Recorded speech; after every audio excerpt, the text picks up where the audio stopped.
একবার ভেবে দেখুন তো আমরা আসলে কতটুকু নিরাপদে আছি।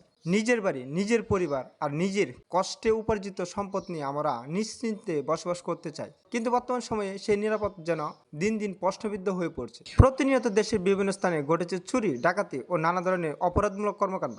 অপরাধীরা সুযোগ পেলেই মানুষের ঘরে ঢুকে তাদের কষ্টের অর্জন করা সম্পদগুলো মুহূর্তের মধ্যে লুট করে নিয়ে যাচ্ছে। এমনই একটি চাঞ্চল্য ঘটনা ঘটেছে আজ সকাল আনুমানিক 11টা 30 মিনিটের দিকে কিশোরগঞ্জ জেলা কৈঠদী থানা আসমিতা ইউনিয়নের অগ্রেরকুনা গ্রামে শিমুলতলা নামে পরিচিত একটি স্থানে মোহাম্মদ জাফর আলী বাড়িতে। স্থানীয় সূত্রে জানা যায় বাড়িটির আশেপাশে তেমন কোনো বসতবাড়ি নেই। চারপাশ তুলনামূলক নির্জন হওয়ার আগে থেকে একটি চোরচক্র বাড়িটির ওপর নজর রাখছে। ঘটনার সময় বাড়িতে কোনো সদস্য উপস্থিত না থাকায় চোরচক্রটি সুযোগ বুঝে বাড়ির ভেতরে প্রবেশ করে এরপর তারা পুরো বাড়ি তন্ন তন্ন করে খুঁজতে শুরু করে। আলমারি, বাক্স, আসবাবপত্র, ঘরের বিভিন্ন জিনিসপত্র এলোমেলো করে মূল্যবান সামগ্রী খুঁজতে থাকে। চোরচক্রের তাণ্ডবে অল্প সময়ের মধ্যে পুরো ঘরের পরিবেশ ওলটপালট হয়ে যায়।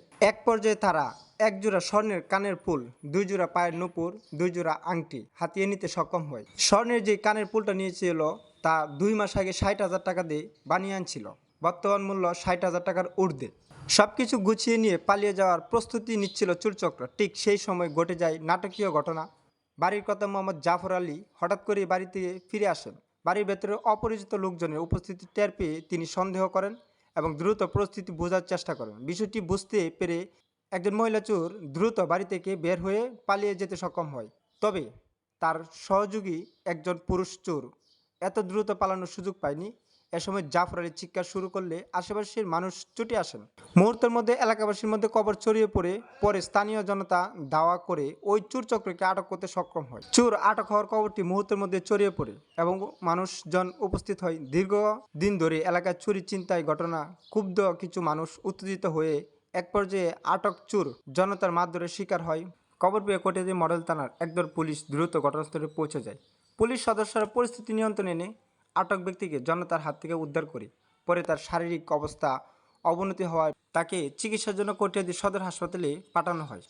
এদিকে পালিয়ে যাওয়া মহিলা চোর এবং তার সঙ্গে জড়িত অন্যান্য সদস্যদের শনাক্ত করার চেষ্টা চলছে বলে জানা গেছে। আইনশৃঙ্খলা বাহিনী বিষয়টি গুরুত্বের সঙ্গে তদন্ত করছে। এই ঘটনা পুরো এলাকার ব্যাপক চাঞ্চল্য সৃষ্টি হয়েছে। স্থানীয় বাসিন্দা বলেছেন, নির্জন এলাকাগুলোর নিরাপদ ব্যবস্থা আরও জোরদার করা প্রয়োজন। একই সঙ্গে তারা চোরচক্রের বাকি সদস্যদের দ্রুত গ্রেপ্তার করে আইনের আওতায় আনার দাবি জানিয়েছেন। এ বিষয়ে আমাদের সবাইকে মনে রাখতে হবে, নিজের নিরাপত্তা নিশ্চিত নিজেরই করতে হবে। বাড়ি ফাঁকা রেখে কোথাও গেলে প্রতিবেশী জানিয়ে রাখা, মূল্যবান জিনিসপত্র নিরাপদ স্থানে সংরক্ষণ এবং সন্দেহজনক ব্যক্তিদের বিষয়ে সতর্ক অত্যন্ত জরুরি।